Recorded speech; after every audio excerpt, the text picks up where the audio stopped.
Match में practice करते हुए देखता हूँ तो उसकी कला और गैप्स ढूंढने की काबिलियत मुझे अचंभित कर देती है। मुझे लगता है ये बच्चा क्रिकेट पर अपना नाम लिखकर जाएगा। आपको लग रहा होगा कि ये शब्द कोच ने अपने सुप्रसिद्ध स्टूडेंट सचिन तेंदुलकर के लिए बोले होंगे। असल में ये शब्द बोले गए थे विनोद कांबली के लिए। मुंबई फर्स्ट क्लास सर्किट में ये बात सब जानते थे कि टैलेंट के मामले में कांबली का कोई मुकाबला नहीं है। फिर ऐसा क्या हुआ कि क्रिकेट में आज सचिन तेंदुलकर और विनोद कांबली के स्थान में बहुत अंतर है। Talent is not everything.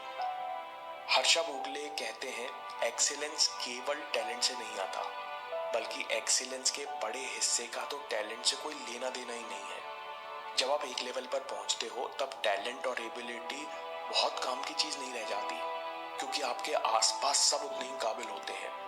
फिर फर्क पड़ता है कि आप उस एबिलिटी का क्या करते हो।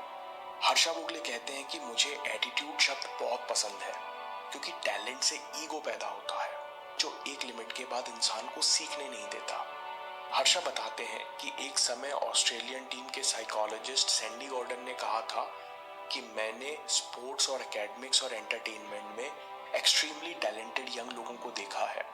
इनमें से कई लोग एक बार मुसीबत या रोड ब्लॉक के बाद ही हार जाते हैं, क्योंकि इससे पहले उन्हें कभी कुछ करने के लिए ना सैक्रिफाइस और ना ही स्ट्रगल करना पड़ा। विनोद कांबली इसका एग्जाम्पल है। जब कोर्टनी वॉल्श ने कांबली को मुंबई टेस्ट में बाउंस किया तब उनके पास उसका कोई जवाब नहीं था। उस समय 1994 में विनोद कांबली 22 साल के थे। विनोद कांबली जिन्होंने इंटरनेशनल क्रिकेट में आते ही रनों की झड़ी लगा दी थी, जिन्होंने लगातार 2 सीरीज में 2 डबल टन बना दिए, जिनको 21 साल की उम्र में ब्रायन लारा के साथ कंपेयर किया जाने लगा था, उनका टेस्ट करियर 24 साल की उम्र में खत्म हो गया।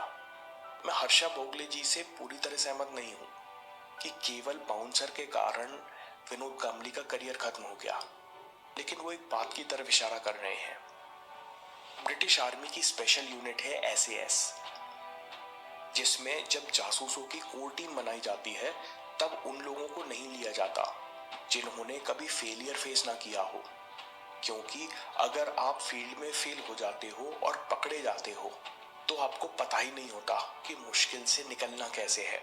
इसलिए SAS की जासूस या एजेंट यूनिट्स में केवल उन्हीं लोगों का सिलेक्शन होता है जो इससे पहले जिंदगी में फेल हुए हो और उन फेलियर से निकलना जानते हो।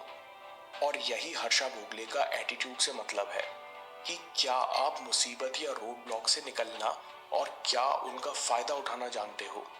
यहाँ एटीट्यूड को डिटेल में समझते हैं। सबसे बड़ा चैलेंज जो हमारी जिंदगी में आने वाला है वो है कि हम अपने फेलियर्स का क्या मतलब निकालते हैं। बड़ा चैलेंज इसलिए कि जिस तरह आप अपने फेलियर से निपटते हो उससे आपकी डेस्टिनी यानी जिंदगी का ग्राफ बनेगा। ये बात हर नौजवान को समझने की जरूरत है। मैं फिर से रिपीट करता हूँ, जिस तरह आप अपने फेलियर से निपटते हो उस तरह से आपकी डेस्टिनी यानी जिंदगी का ग्राफ बनेगा। टोनी रॉबिन्स अपनी किताब awaken the giant with in में कहते हैं इससे बड़ा दूसरा कोई फैक्टर नहीं जो आपकी जिंदगी का ग्राफ या डेस्टिनी डिसाइड करे। विनोद कांबली जिन्हें 9 बार इंटरनेशनल क्रिकेट में मौका दिया गया, वो एक रियलिटी टीवी शो में कहते हैं कि सचिन ने मेरा साथ नहीं दिया, नहीं तो मुझे टीम में जगह मिल जाती। डॉक्टर मार्टिन सेलिगमैन अपनी किताब लर्निंग ऑप्टिमिज्म में कहते हैं कि 3 तरह के बिलीफ सिस्टम अगर आपके अंदर पैदा हो गए तो आप हमेशा असमर्थ, असहाय और हेल्पलेस महसूस करते रहोगे। ये 3 तरह के बिलीफ कभी आपको फेलियर से बाहर नहीं निकलने देंगे और ना ही आप इन्हें कभी हैंडल करना सीख पाओगे। हर तरह से आपकी जिंदगी पर रोक लगा देंगे, इसलिए इनको कभी भी अपने अंदर जड़ मत पकड़ने देना। पहला बिलीफ सिस्टम है जिससे सावधान रहने की जरूरत है, वो है परमानेंस ऑफ फेलियर। हम में से कई लोग ऐसा सोचने लगते हैं कि मैं आज इस प्रॉब्लम को हल नहीं कर पाया तो आगे भी नहीं कर पाऊंगा। ये प्रॉब्लम तो परमानेंट है। अचीवर्स जो प्रॉब्लम से निकलते हैं वो कभी भी प्रॉब्लम को परमानेंट नहीं मानते। वो तब तक सॉल्यूशन के साथ एक्सपेरिमेंट करते रहते हैं जब तक हल ना निकल जाए। दूसरी तरह का बिलीफ सिस्टम है परवेसिवनेस ऑफ फेलियर। कई बार लोगों के मन में बैठ जाता है क्योंकि मैं एक जगह फेल हो गया तो मैं दूसरी जगह भी हो जाऊंगा। अगर मैं एक एग्जाम में ज्यादा नंबर नहीं, प्रमोशन नहीं हुआ, मैं ही लायक नहीं हूँ। सच तो यह है कि हो सकता है कि आपकी तैयारी में कमी रही हो, या आपका टैलेंट किसी और दिशा में हो, या आपके पास अच्छे मेंटर नहीं हो। जिन लोगों में ये 3 बातें बैठ जाती हैं, उन लोगों के लिए जीवन बहुत कठिन हो जाता है, क्योंकि ये बिलीफ आपको कभी भी 100% एक्शन नहीं लेने देगी। इसलिए ये एटीट्यूड अपने अंदर कभी ना बनने दें और हमेशा एक्सेलेंस की तरफ कदम बढ़ाते रहें। यही असली एटीट्यूड है। दोस्तों, इस वीडियो में कहानी हर्षा भोगले की IIT स्पीच से ली गई थी।